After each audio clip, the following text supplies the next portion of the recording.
기도란 하느님과 인간 사이에 이루어지는 인격적인 대화입니다. 우리는 기도를 통해서 자신을 발견하고 성장시킬 수 있는데요. 오늘 이 시간에는 올바른 기도의 마음가짐과 기도의 종류에 대해서 알아보겠습니다.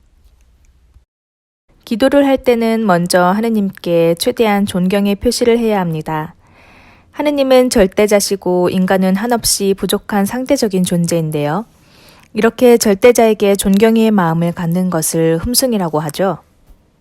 두 번째로 감사의 마음을 가져야 합니다. 하느님께서는 인간에게 가장 귀한 생명과 생명이 성장할 수 있는 자연의 조건을 함께 해주셨는데요. 인간은 한순간이라도 하느님의 도움 없이는 존재할 수 없을 만큼 하느님의 큰 은혜 속에서 살아가고 있습니다. 그렇기 때문에 신앙을 통해서 하느님의 큰 은혜에 대해 감사의 마음을 가져야 하는 겁니다. 세 번째로 기도를 할 때는 용서를 청해야 합니다.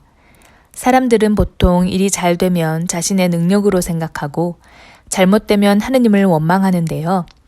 이렇게 인간은 하느님이 주신 은혜에 대해서 배반하는 생활을 하고 있습니다. 그렇기 때문에 하느님께 진심으로 용서를 청하는 마음을 가져야 합니다.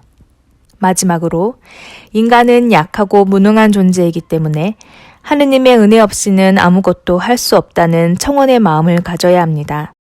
다시 말해서 기도를 할 때 가져야 하는 마음은 흠숭과 감사, 용서와 청원이라고 할 수 있겠습니다. 인류가 만들어진 처음부터 우리 인간은 절대자에게 기도를 해왔었다고 합니다.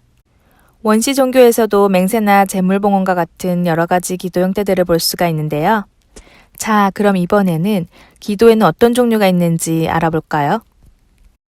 기도는 보통 염경기도, 즉 소리기도와 묵상기도, 그리고 관상기도로 구분됩니다.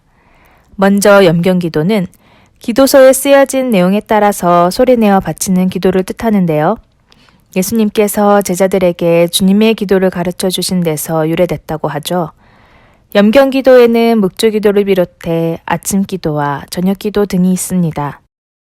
그리고 일정한 규정 없이 마음으로 자유롭게 하는 기도를 묵상기도라고 합니다. 묵상기도에는 성체조배가 있는데요. 성체조배란 감실 안에 살아계신 예수님의 몸, 곧 성체의 현존을 느끼며 그 앞에서 예수님의 순환과 사랑의 의미를 깊이 묵상하고 흠숭하는 기도입니다. 성알퐁소는 성체조배로 보낸 시간은 일생 중 가장 귀중하고 유익한 시간이었다. 게다가 15분간의 성체조배로 얻은 것은 하루 동안 여러 가지 신심행사로 거둔 것보다 훨씬 큰 것이었다 라고 성체조배의 큰 은총을 전했다고 합니다. 마지막으로 관상기도는 하느님을 영과 마음으로 보는 기도인데요.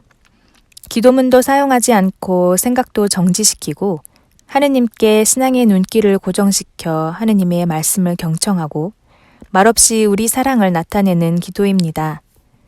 그리고 하느님이 내 곁에 계시고 내가 하느님 안에 있음을 느끼는 것이 관상기도의 목표라고 할 수 있습니다. 관상기도의 한 예로도 성체조배가 있는데요.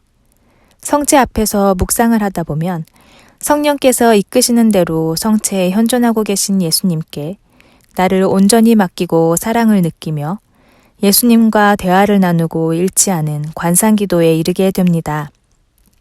이러한 관상기도는 일상생활 안에서도 얼마든지 할 수 있다고 합니다.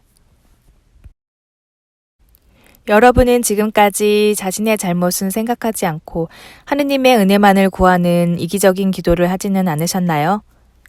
앞으로 기도를 드릴 때는 먼저 하느님께 흠숭과 감사를 가지고 용서를 청한 다음에 하느님의 은혜를 구하는 것이 올바른 자세라는 거 꼭 기억하시기 바랍니다.